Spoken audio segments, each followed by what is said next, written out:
కృష్ణా కూడా పొత్తుపార్టీ వైపు మొగ్గు చూపించారని ఎక్కువ టాక్ వస్తుంది. నేను అంటుంది నెల్లూరు వరకు ఓకే, నెల్లూరు నేను పదాలు చాలా జాగ్రత్తగా వాడుతున్నాను. పొత్తు మొగ్గు చూపించవచ్చు, ఆధిక్యత రావచ్చు, కానీ 4 5 అవతల వాళ్ళకు అస్సలు రావని ఒక 10 అయినా రావు అని చెప్పగలుగుతామా అని. ఓకే, రావు 10 కూడా రావు అని మనం చెప్పగలిగిన పరిస్థితి లేదేమో అని ఎక్కువ మంది. రాయలసీమలో కూడా అలాగే ఉత్తరాంధ్రలో ఉదాహరణకు విజయనగరం అక్కడ వైసీపీకి కొంత అక్కడ ఒక 10 12 వస్తాయనే అభిప్రాయం ఉంది కదా. సో ఇక్కడ మీకు ఒక 50 60 వచ్చి అక్కడ ఒక 15 20 వస్తాయి, అప్పుడు ఈక్వేషన్ మారుతుంది కదా. అంటే రాయలసీమలో వీళ్ళకి కూడా ఆ రకంగానే ఉండే ఛాన్స్ ఉంటుంది కదా. ఏమో నాకు తెలిసిన మేరకు అంటే ఎక్కువగా జోస్యాలు చెప్పకూడదు, లేకపోతే ఇప్పుడు మళ్ళీ రకరకాల అనవసరం. కానీ ఇప్పుడు నేను వస్తున్నప్పుడు కూడా నా రాయలసీమ మిత్రుడు ఒక ఆయన ఫోన్ చేస్తున్నాడు, రాయలసీమలో మాత్రం ఏదో పెద్ద చేంజ్ వచ్చిందనే అభిప్రాయం లేదు. కొంచెం పెరిగితే పెరగవచ్చు, అనంతపురం లాంటి చోట కొంత పెరగవచ్చు, కానీ అంతకుముందు 3 4 వచ్చిన స్థానం నుంచి ఒక సమ్ 10 అట్లా రావచ్చు. అంతకు మించి వాళ్ళ ఆధిక్యత సుప్రీమసీ పోతుందనే అభిప్రాయం మటుకు లేదు నేను తెలుసుకున్నంతలో. ఉంటే వెళ్ళనుకుంటా. షర్మిల గారి ఎఫెక్ట్ అసలు ఎక్కడ ఉండదా?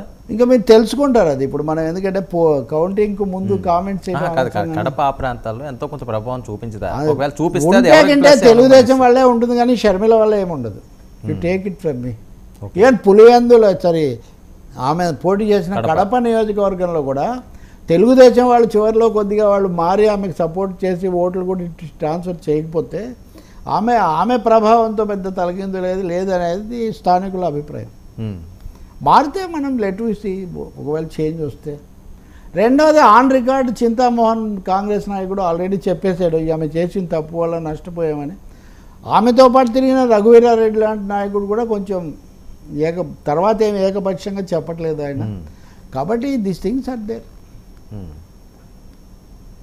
సో మీ అబ్జర్వేషన్, మీరు దయచేసి నా అబ్జర్వేషన్ మీరు రకరకాల పేర్లు పెట్టి నన్నేం కమిట్ చేయించకండి. మరి మీరు అలాగే సార్, అంటే మీకు అనుభవం ఉంది కదా. నిజమే, ఇప్పుడు అనుభవం కాదు కదా, ఇప్పుడు అది చెప్పాల్సిన అవసరం కూడా ఉంది కదా సార్. ఆలోచన బట్టి ఇది ఇట్లా ఈ పాసిబిలిటీస్, దీస్ ఆర్ పాసిబిలిటీస్. మన ఎవరో మిత్రుడు రాస్తున్నాడులే, ఇలా అయితే ఇలా అవుతుంది, ఇలా అయితే అలా అవుతుంది అని చెప్పాలి, కానీ ఈ అవకాశం ఉంది ఈ అవకాశం ఉంది అని చెప్పకూడదండి. మరి ఇలా అయితే అలా అవుతుంది, అలా అయితే ఎలా అయితే అవుతుంది, అయ్యే అవకాశం ఉందనే కదా దాని అర్థం కూడా. సో అది పరిస్థితి. ఈరోజు ఉదయం ఉదాహరణకు 2 3 ఒక ఫార్మర్ ఐఏఎస్ ఆఫీసరు, అలాగే కొంచెం సర్వే ఇదంతా చేసిన వాళ్ళు వీళ్ళందరూ కొంచెం వైసీపీ క్యాంపులో మినిమం గ్యారంటీకి దోకా లేదని ఉంది. కానీ ఒక విషయం అయితే చెప్తాను మీకు, ఒక ఇంట్రెస్టింగ్, వైసీపీ గెలవాలి కానీ 100 కంటే ఎక్కువ రాకూడదని కోరుకునేవాళ్ళు వైసీపీలో చాలా ఎక్కువ మంది కనిపిస్తున్నారు. ఎందుకు సార్ అదేంటి? అది మనం తర్వాత చర్చిద్దాం. 100 110తో వైసీపీ గెలిస్తే చాలా మెరుగ్గా ఉంటుంది.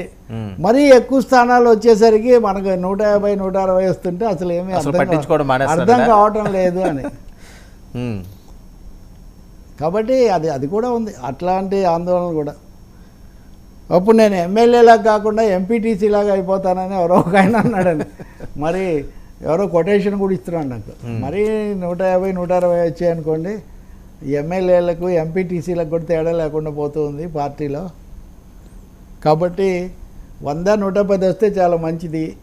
వచ్చేది కూడా అంత వచ్చినా ఇప్పుడున్న పరిస్థితుల్లో టైట్లో కదా, అదొకటి నడుస్తూ ఉంది. తెలుగుదేశం వాళ్ళు ఇప్పటికి కూడా మాకు వస్తాయి అనే మాట అయితే అంటున్నారు.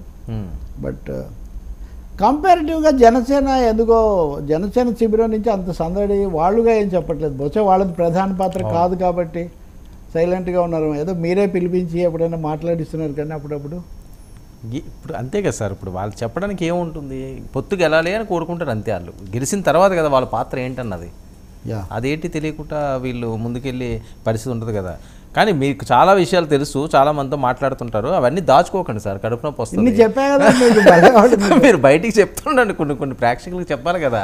కాదండి, అంటే నేను మీ ద్వారా నేను ఆడియన్స్కు పాలిటీషియన్స్కు కూడా చెప్పేది, ఒక జర్నలిస్టు, అందులో కమిటెడ్ జర్నలిస్ట్ చెప్పే వాటిలో ఒకటి తన అభిప్రాయాలు ఉంటాయి, 2 తనకు తెలిసిన విషయాలు ఉంటాయి, 3వది తన అంచనాలు ఉంటాయి, 4వది భిన్నమైన రాజకీయ పార్టీలు వ్యక్తులు ఎలా భావిస్తున్నారు, 5వది గతంలో జరిగిన దానిపై ఇన్ని రకాలే ఉంటాయి.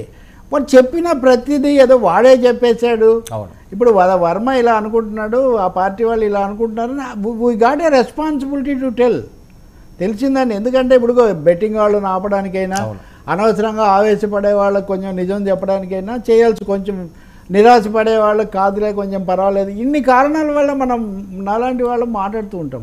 రెండోది, అందరినీ మాట్లాడితే వదిలిపెడతారని కూడా నేను అనుకోను. మాట్లాడితే వెంటనే వాడి మీద దాడి చేసి ఆ మాత్రానికి కొంచెం గట్టి పిండాలు అయితే తప్పితే నిలబడే పరిస్థితి కూడా ఇక్కడేమీ ఉండదు. కాబట్టి టఫ్ కంటెస్ట్ జరిగింది. అదే సమయంలో ఒక శిబిరం ఎక్కువ కాన్ఫిడెంట్గా ఉంది, రెండో వాళ్ళు కూడా ఇంకా కొంత ఆశతో ఉన్నారు. బీజేపీ వాళ్ళకి సంబంధించిన డబుల్ గేమ్ ఇవన్నీ ఉన్నాయి. సో వాలంటీర్ల విషయంలో మటుకు దిస్ విల్ బి, వాలంటీర్ల విషయంలో వీళ్ళ వ్యూహరాహిత్యం కొంత దెబ్బతీసింది. ఓకే. పవన్ కళ్యాణ్ వరకు మొదట్లో మాట అన్నారు, తర్వాత చంద్రబాబు పొలిటీషియన్ అనుభవజ్ఞుడు కాబట్టి ల్యాండ్ టైటిలింగ్ ప్రెస్ అవ్వలేదా మరి అందులో? అదే అయింది కాబట్టి గ్రామాల్లో, లేకపోతే వన్ సైడ్ కాకుండా ల్యాండ్ టైటిలింగ్ కొంతమందిలో. అంటే నాతో ఒక మాట అన్నాడు రాజమండ్రి వ్యాపార మిత్రుడు, సార్ ఇక్కడ జనం అంత తెలివి తక్కువ కాదు సార్, ఎవడో వచ్చి నీ ల్యాండ్ తీసిపోతాడు అంటే కావాలంటే కోర్టుకు నేను చూస్తాను ఎవడొస్తాడో అంటారు, కానీ నీ తీసిపోతా అలా భయపడిన వాళ్ళు కొంతమంది ఉన్నారు. కానీ ఆ సమస్య ఉంది, అక్కడ సమస్య కూడా ఉంది. కమ్యూనిస్టులే దాన్ని ముందు తెచ్చారు, కానీ అదే సమయంలో తీసుకెళ్ళి పోనిస్తాము అనేంత అసహాయంగా అయితే జనం లేరు. కాబట్టి ముందైతే ప్రభుత్వము అనుకూలంగా ఉండేది, వాళ్ళకి నచ్చింది రాని, అది ఏదైనా ఉంటే చూసుకుందాము అనే ఒక అభిప్రాయంతో కూడా వాళ్ళు ఉన్నారు అనే మాట మనకు వినిపిస్తుంది. వాలంటీర్ల విషయంలో మటుకు కూటమి మరింత కొంచెం పద్ధతి, కొంచెం సంయమనం పాటించుంటే బాగుండేది. అది ఎఫెక్ట్ అయింది. అది వాలంటీర్ల ఎఫెక్ట్ ఉంది. అది వాలంటీర్లు ఏదో అవుట్ ఆఫ్ ది వే కాదు, వాడు ఎన్నికల వ్యవస్థలో లేడు. ఇప్పుడు ఉద్యోగి ఉన్నాడండి, ఉద్యోగి ఒక పార్టీ మీద అభిమానం ఉంటే వెళ్ళి ఓట్లు వేయిస్తాడు కదా, తీసుకొచ్చి అంటే మామూలుగా తీసుకొచ్చి. ఈ వాలంటీర్లకు వీళ్ళ వివరాలన్నీ తెలుసు, నమోదు చేయించిన ఓట్లు తెలుసు, వాళ్ళకి తిరిగిన అనుభవం ఉంది, మిగతా వాళ్ళకి పరిచయాలు ఉన్నాయి. సో ఆ చొరవ, ఆ యాక్సెసిబిలిటీ ఉంది. సో ఆ సమయంలో వాళ్ళు పని చేశారు. వాళ్ళనేమి మీరు చట్టరీత్యా వాళ్ళని తప్పుపట్టే అవకాశం కూడా లేదు.